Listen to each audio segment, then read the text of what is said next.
In this video, we will show you how to replace your washer fluid tank reservoir assembly on this Jeep Grand Cherokee. This will be located along the front of your engine compartment. Let's get into it. Okay friend, let's get started on our job. To remove the washer fluid reservoir, we will have to make our way into the driver's side wheel well, but before we do, let's pay attention up along the top inside the engine compartment. This is where you're going to find your first push clip. To remove your push clips, we carefully remove the center portion and then remove the outer portion once it's unlocked. To do this, you can use a small prying device. I'm just using a trim tool. Even a screwdriver might work.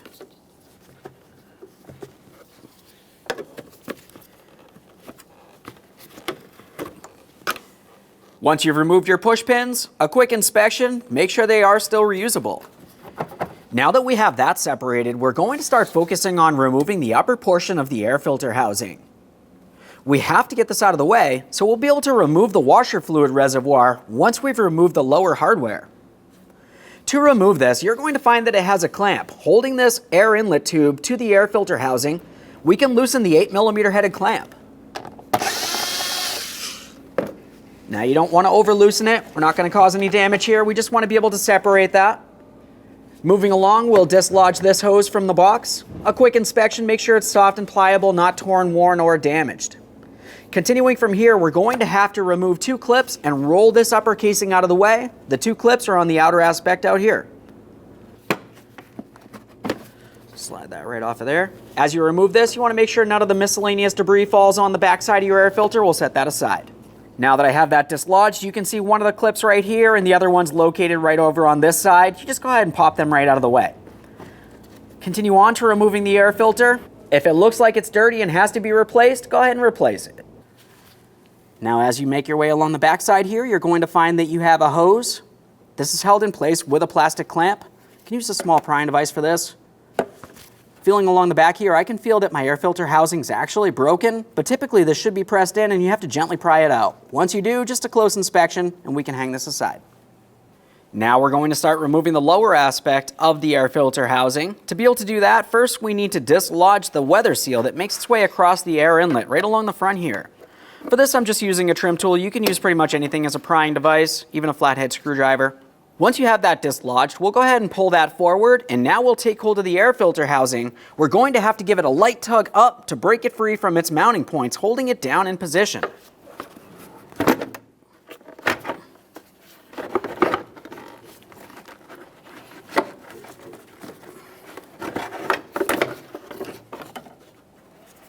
A quick inspection of the air filter housing.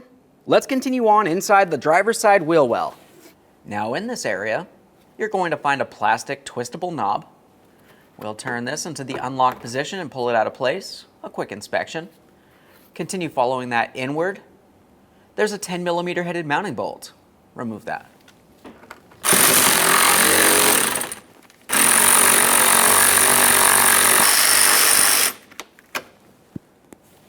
Now we can make our way towards the wheel well. You're going to find that you have two plastic rivets holding the fender liner to the bumper cover. You can see one down here and one located just above it. Typically these are not reusable. Once you remove them, you have to go ahead and replace them with brand new push clips. To remove these, you can either grind them off, cut them off, or just go ahead and drill out the center and remove the outer portion as well.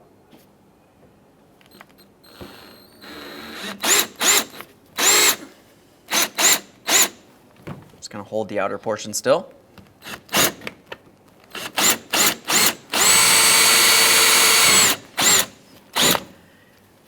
There's what's left of that. Just clean out our mounting port there. Continue on doing the same thing for the next one.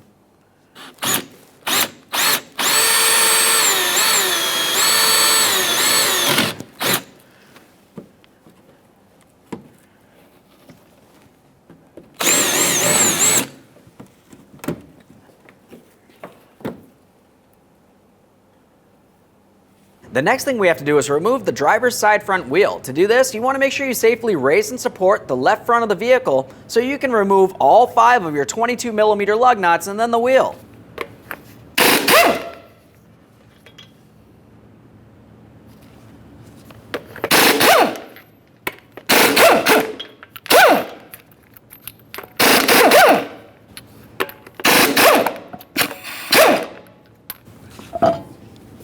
With this pulled away, we have a clear view of the washer fluid tank in this area. If you still have washer fluid in the tank and you're planning on reusing it, it's a good idea to remove as much of the debris as possible so nothing falls inside the fluid before you reuse it. I'm just going to use some compressed air.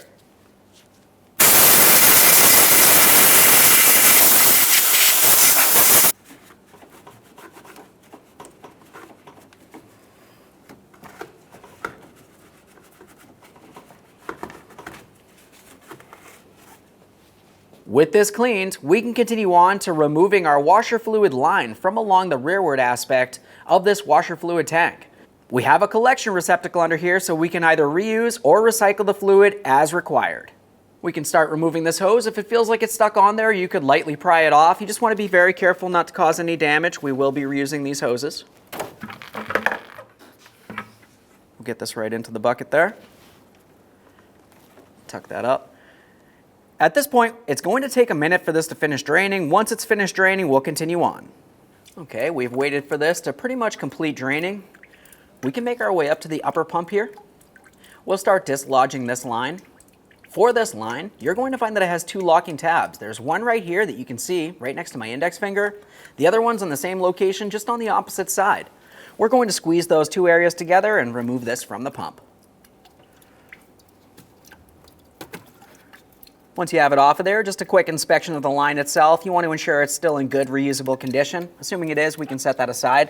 Now let's follow that pump up to the electrical connector. For this electrical connector, it has one locking tab. It's right on the outboard side here.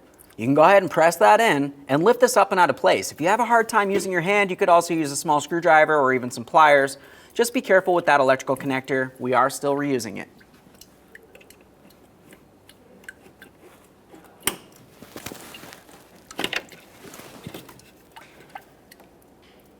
A quick inspection for corrosion, of course. Assuming that looks good, we can set that wiring harness aside.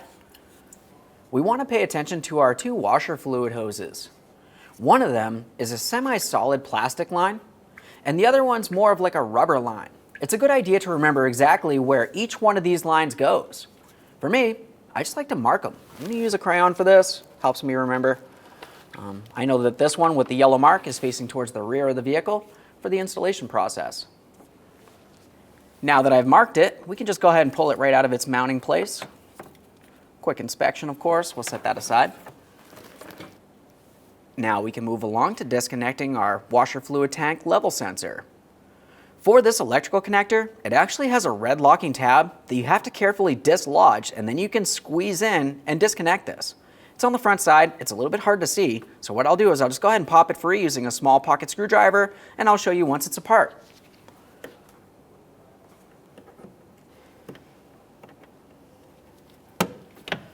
Are. There's our red locking tab. When it's in the locked position, it should be slid down all the way up against this area. All I did was make my way in between, gently pry, separated it. Now there's a gap, and then I pressed in on this area. Quick inspection for corrosion. Let's disconnect our other hose from here. Once again, I'm just using a trim tool. You can use pretty much anything as a small prying device. Slide it right on off of there. A quick inspection, make sure it's soft and pliable.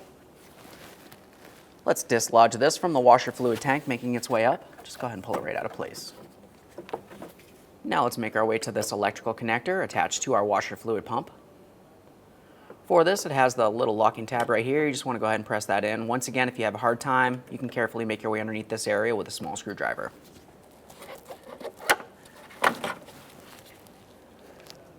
Quick inspection for corrosion. I'll set that aside. Now we can move along to removing our two 8mm headed mounting bolts. There's one up along the top and one down along the bottom right here. We'll go ahead and get this bottom one out of here, and as we make our way up to the top, there's also an area where the wiring harness will have to be dislodged along the way. I'm using an 8mm ratcheting wrench. Just reach up in this area, we can remove that bolt.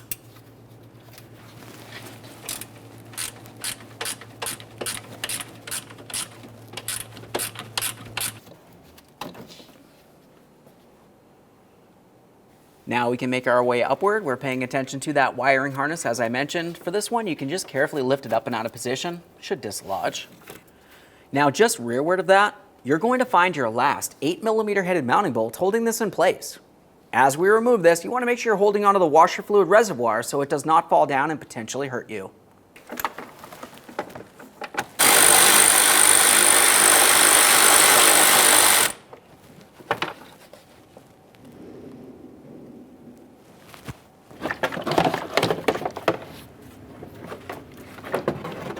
Now we can get this over to the bench. Looking at the washer fluid reservoir on the bench, we're going to have to transfer this pump over to the brand new washer fluid reservoir. It's held in place with a plastic clip, and this has a push clip holding it to the reservoir. For this, I'm just using a small prying device. Once again, it's my trim tool. You can use a flathead. We'll continue on by prying this out of the washer fluid reservoir down along the bottom. There should be a rubber seal here.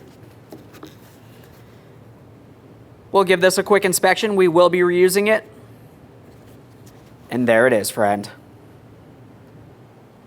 Okay, let's prepare to install our brand new washer fluid reservoir. We'll start with the pump. Looking at the reservoir, you can see the rubber grommet. We're going to take the lower aspect of that pump and we'll slide it right on in there. Once we've done so, we have this area of the push clip clamp. We're going to slide it right into its port. That's part of the reservoir. Press that in as far as possible. We want to have a good seal. We'll align that push clip. You can move this clip up and down as necessary. Just go ahead and flex it gently. We don't want to break it, of course. Now we'll press it in. Once you've heard an audible click, go ahead and give it a little tug. We want to ensure it's properly secured so it's not wobbling around and potentially comes out of there while you're driving down the road. Let's get this over to the vehicle.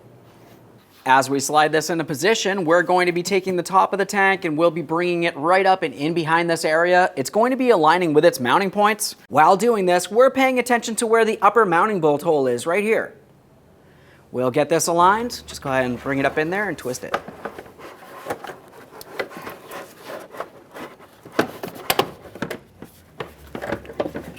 Now I can see my mounting bolt hole aligned here. Let's go ahead and start in that 8mm headed mounting bolt.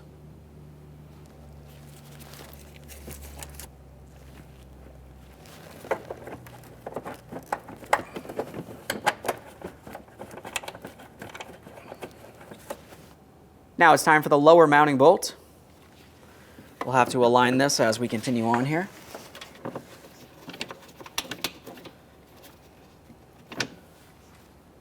Now that they're both started in, let's go ahead and snug them up.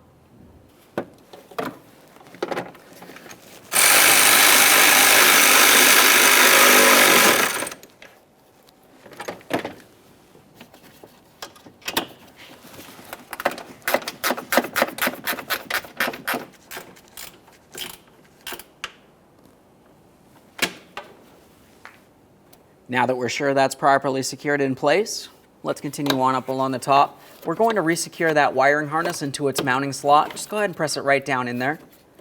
We have our electrical connector for the upper mounting pump. We'll slide that in, listen for a click, give it a tug. We have the electrical connector for our upper washer fluid pump. We've got our hose for that pump. Press it in, listen for a click. We'll give it a tug, make sure it's secured in there. Now we're going to continue on with our wiring harness. That's going to go through this forward slot. You can just press it right in there. As we make our way down, we have our electrical connectors. Press it in, listen for a click, give it a tug. Same process for this one. For this one, the locking tab, once you press it in, we have to press this red lock all the way inward. That's going to lock it in.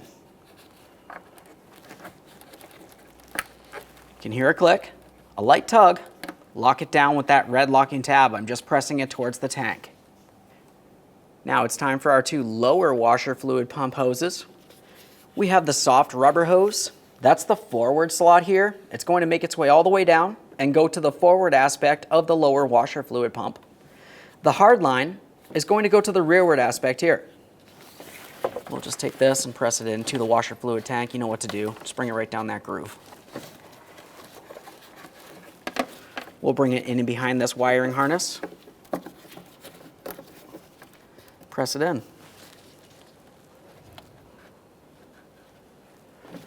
Once you've pressed it on, you want to give it a good tug. Make sure it cannot fall off of there. You don't want to go ahead and run the pump and it shoots the hose off and you get nothing squirting. Now it's time for our next line. It's going to go right up here.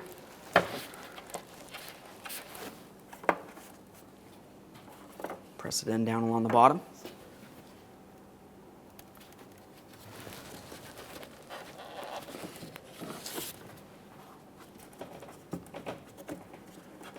Double check everything while you're in this area. Let's get this fender liner in place. It comes up and in behind the bumper cover. Now we have the area where those two plastic rivets were at. We're just going to replace those with some push pins. You can use pretty much anything as long as it's held in place.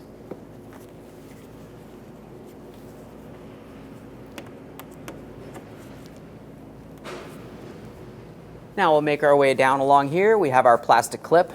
Get this in position. Turn it clockwise. Should want to stop about a quarter turn. 10mm headed bolts. This is going to come through the fender liner into that skid plate. Start it in, snug it up.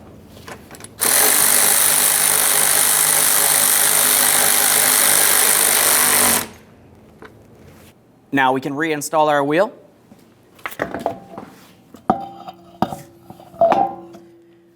Once you have this in position, start on all 5 of your 22mm lug nuts. We'll bottom them out. Get the wheels safely on the ground and torque them to 130 foot-pounds.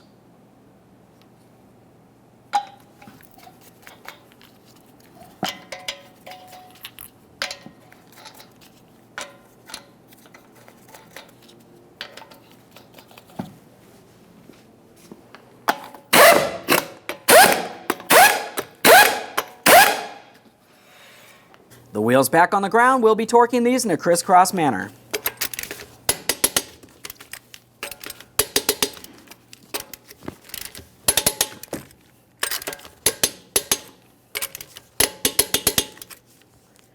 Torqued. Let's make our way back up under the hood. Back in the engine compartment, it's time for our air filter box. We're going to take this and align it with its mounting points. We also need to make sure that we have the weather stripping out of the way here. So we'll just go ahead and start bringing this down into position. You may have to roll it a little bit.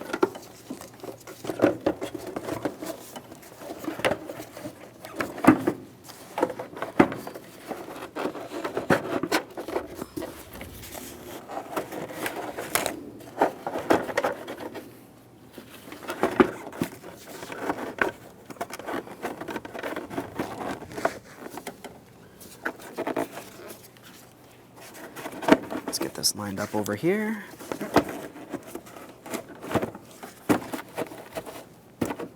Once you feel as though you have everything aligned, go ahead and press it down into position. We're going to give it a light tug upward, make sure it's properly secured. Up along the top area here, we have the one push clip that'll go into the air inlet tube. Just line that up, press it in. Along the back side of the air filter housing, we have the area for the plastic clip holding the hose in place. Go ahead and press that into position. It's time for the air filter. Slide this in here. Continuing on, we have the upper air filter housing. It's going to slide into position. You can see that you have the ears for the upper housing to come in at an angle. Once you have them pressed into the ears on the lower housing, we're going to lock them in with our two clips along the outside here. As we bring this into position, we have those tabs that I was talking about. They're going to slide right into that lower housing. If you wanted to, you can also start the air filter inlet tube onto position as well at the same time. I'm just going to press this in. Roll it down, lock it in. There's one.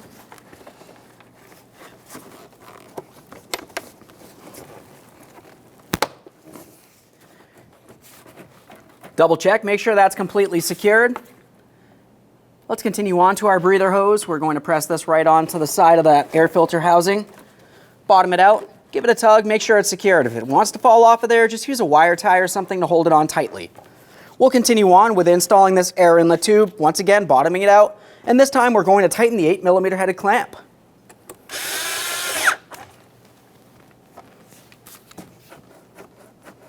Double check, make sure that's completely secured.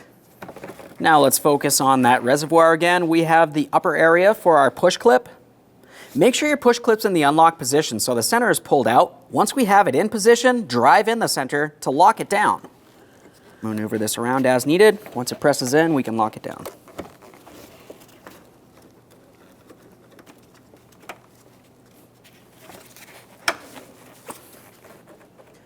Double check, confirm that this is completely secured in place. You don't want it shaking around on you. Continuing on from here, you can add your preferred washer fluid. Just go ahead and pop that cap, top it off up to the maximum line. Go ahead and close the cap. After that, go ahead and make your way into the passenger compartment and test the functionality of your washer pumps. Thanks for watching. When only the best will do, demand TRQ. The only company that lets you view before you do. TRQ is committed to offering the highest quality aftermarket auto parts that are engineered for peace of mind. Thanks for using and viewing with TRQ.